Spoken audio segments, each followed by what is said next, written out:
राम राम दोस्तों। हरियाणा वाले सब सहन करेंगे पर खंड के और घर की बहू बेटी के ऊपर कुछ भी बर्दाश्त नहीं होगा। ऐसा है आज का कुछ किस्सा।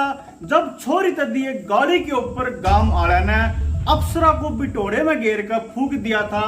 राजा के सामने खड़े रहकर 6 महीने तक युद्ध लड़ा था। किसका है ये किस्सा, के इसमें असली में होया था, कौन इसके हीरो और कौन विलन है, आओ देखें।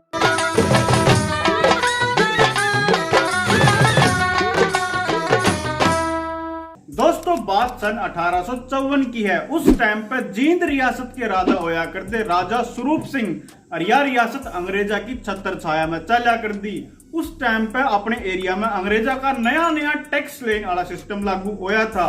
यो क्या सिस्टम था कि अंग्रेज एक तो कैश लेना पसंद करा करते, नाज लेना पसंद नहीं था। दूसरा यूं था कि फसल चाहे किसी भी हो, जिस द्वारा जितनी जमीन है उतना ही टैक्स देना पड़ेगा, चाहे फसल कम हुई हो और चाहे ज्यादा। उससे पहले अपने राजा टैक्स लिया करते अनाज के रूप में। फसल बढ़िया हुई तो घना अनाज ले लिया, फसल थोड़ी हुई तो कम अनाज ले लिया, और भाई बर्बाद होगी फसल तो एक आदमी में छोड़ भी दिया करते।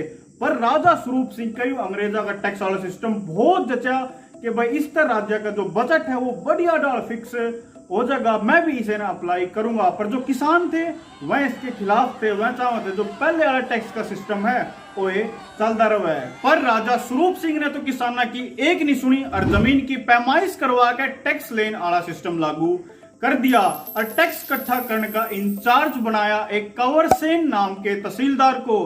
और दोस्तों इस किस्से का जो विलन है वो कंवर सेन ही है। ये बात करें उस जगह की जड़ा घटना घटी थी। जींद रियासत का एक बहुत बड़ा गांव था लजवाना कला। इतना बड़ा गांव था कि इसमें 1.5 किलोमीटर लंबा तो बाजार था, 54,000 बीघे धरती थी और 13 नंबरदार बना कर दे।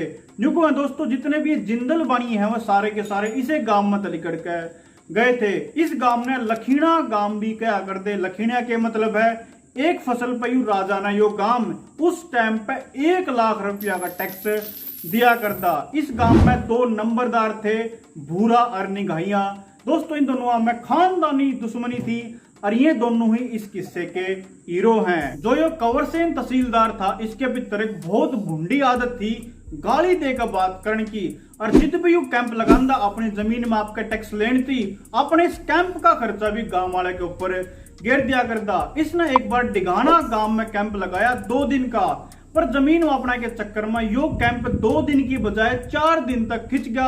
और जो एक्स्ट्रा 2 दिन लग गए उन दिनों में लजवाना कला की जमीन की पैमाइश होनी थी। तो लजवाना कला के ये बुरा निगाहिया बाकी नंबरदारों ने भी लेकर उस तहसीलदार के कैंप में डिगाना पहुंच गए। इब यार 2 बात है, कोई तो नुका है कि ये नू पूछन गए थे कि जी हमारे गांव में कद आओगे, और कोई नुका है कि ये न्यू कहने गए थे जी कि हमारे गांव में फसल बढ़िया नहीं हो रही, इसका टैक्स नहीं दे सकते। जुकरे ने न्यू कहा कि हम टैक्स नहीं दे सकते। वो तहसीलदार गाली देकर बोला कि चाहे अपनी छोरी बेच कर दियो पर टैक्स तो देना पड़ेगा। यह बात सारे के सारे नंबरदारा को बहुत चुप गई और उन्हें अपनी बहुत बेइज्जती महसूस हुई, पर उन्हें कुछ कर नहीं सके और न्यू के न्यू उनके अपने गांव में लजवाना कला आगे। गांव के बाहर बाबा हरि मुनि का आश्रम था। ये सारे नंबरदार और इकट्ठे हुए, बाबा जी तो सारी बात बताई। बाबा जी बोले भाई देखो यार तो सारे गांव की बेइज्जती से गांव का बदला लेना तो जरूरी है, पर गांव का बदला जबे लिया जा सका है जब भूरा और निगाहिया अपनी दुश्मनी भूल कर दोस्ती कर लें। और बाबा ने दोनों के बीच में समझौता करवा दिया। अगले दिन जब वो गाली देने वाला तहसीलदार लजवाना कला की चौपाल में पहुंचा, उसने देखा सारे नंबरदार खड़े से, बस भूरा और निगाहिया को नहीं। तो न क्या जाओ भूरा और निगाहिया का बुला के लेकर आओ। जब वह तहसीलदार के बुलाए तब भूरा और निगाहिया आए तो दोनों ने बढ़िया बढ़िया खंड के पैरे हुए थे। उस तहसीलदार ने कहा अपने खंड के तारो, तो भूरा और निगाहिया ने बड़े चौड़े में कहा कि यह खंड के मर्दा का बंद रहे हैं, पेडा का नहीं कि कंधे तार दिए। इस बात तय यो कंवर सेन तहसीलदार बड़ा जबरदस्त तरीके से चिढ़ गया और बोले लियाओ गांव वालों टैक्स दो, सारी जमीन माप माप के टैक्स पे लेंगे। या सुनकर बुरा निगाहिया बोले कि जी इब का फसल नहीं हुई, गांव वाले टैक्स नहीं दे सकते। बस यह सुनते तहसीलदार ने तो फिर वह गाली रिपीट कर दी कि टैक्स तो देना पड़ेगा, चाहे अपनी छोरी बेच के भरो। बस यह सुनते बुरा निगाहिया गांव वाले तो बोले ले भाई तो फिर भर दो टैक्स। और इतना सुनते गांव वाले ने उन पुलिस वालों को पिटना शुरू कर दिया और बुरा निगाहिया तहसीलदार ने पकड़कर पिटन लगे। इसे अफरा तफरी में तहसीलदार एक खिड़की में लिकड़ के साइड वाले घर में कूद गया। ओड़ा कोई तो को एक छोरी थी, कोई न को एक बुढ़ी थी। उसने उस तहसीलदार का सर ओड़ा गंडा से तय काट दिया। एक तो कहानी यास है, दूसरी कहानी नुको है उस छोरी से फिर इस बुढ़ी ने गांव वाले को बता दिया कि यूं तहसीलदार यारा लुकरास है। तो सारे गांव वाले तहसीलदार ने उस चपाड़ में लेकर आए और ओड़े गन्ना से तो तहसीलदार काट कर मार दिया। और जितने पुलिस वाले थे मैं भी सारे उसी चौपाल में मार दिया। और फिर जाए तो इस लजवाना कला की चौपाल ने खूनी चौपाल भी कहने लगे। फिर गांव वाले ने तहसीलदार और बाकी पुलिस वाले बिटोड़ा में घेर कर फूक दिए। कोई न कोई 5-10 पुलिस वाले थे, कोई न कोई 20-25 पुलिस वाले थे। चलो जितने भी थे सारे के सारे ये लजवाना कला में मारे गए थे। वतन आला बस एक चपरासी था तहसीलदार का, जिन्हें गांव वाला था हाथ जोड़कर माफी मांग ली। फिर इसे तहसीलदार ने जाकर जींद रियासत के राजा स्वरूप सिंह तय सारी कहानी बताई थी कि न्यू तेरा तहसीलदार लजवाना कला की चौपाल में मार दिया। यह सुनकर राजा स्वरूप सिंह ने जंग का ऐलान कर दिया और अपनी सेना लजवाना कला की तरफ भेज दी। पर गांव वाले बहुत तेज थे, उन्हें पता था कि ऐसा कुछ न कुछ जरूर होगा। तो जितने भी गांव के न रास्ते आवा थे उन सारे पे चौड़ी चौड़ी खाई खोद दी और गांव के भीतर मोर्चाबंदी करके बैठ गए। लजवाना कला में एक थाना भी था, में सारे पुलिस वाले पीट पाट कर बजा दिए और उनके जितने भी हथियार थाने में थे सारे गांव वाले ने लूट लिए। सीन यो था कि बाहर गांव के राजा की सेना बैठी है और भीतर गांव वाले हथियारा गिल्ला मोर्चा संभाल के बैठे हैं। दोस्तों इस मुसीबत के टाइम पे लजवाना कला की आसपास के गांव गुआंडा ने खूब मदद करी थी और जो गठवाला खाप थी वह सबसे मुख्य थी, सबसे आगे थी मदद करने में। जो बनिए थे उनने भी खूब धन लगाया और वाल्मीकि समाज के खूब बालक भर्ती करे अपनी सेना में राजा के खिलाफ।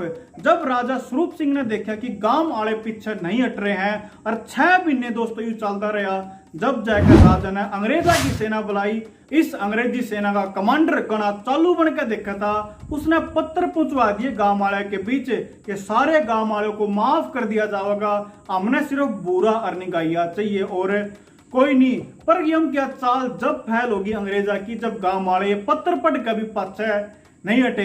इस टाइम पर फिर अंग्रेजा की सेना का धैर्य जवाब दे गया और उन्हें तोप का सीधा गांव के ऊपर गोले भुगाने शुरू कर दिए।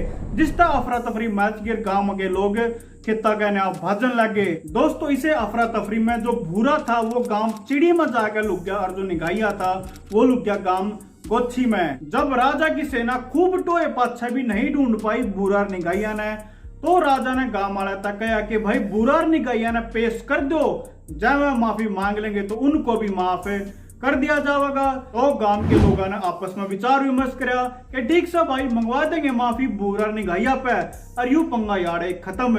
राजा स्वरूप सिंह जींद का एक गांव में कड़वा और कैंप लगा रहे थे। गठवाला खाप के लोग बुरा निगाहिया ने दादा गिरधारी के दौरे लेकर गए। दादा गिरधारी कौन से?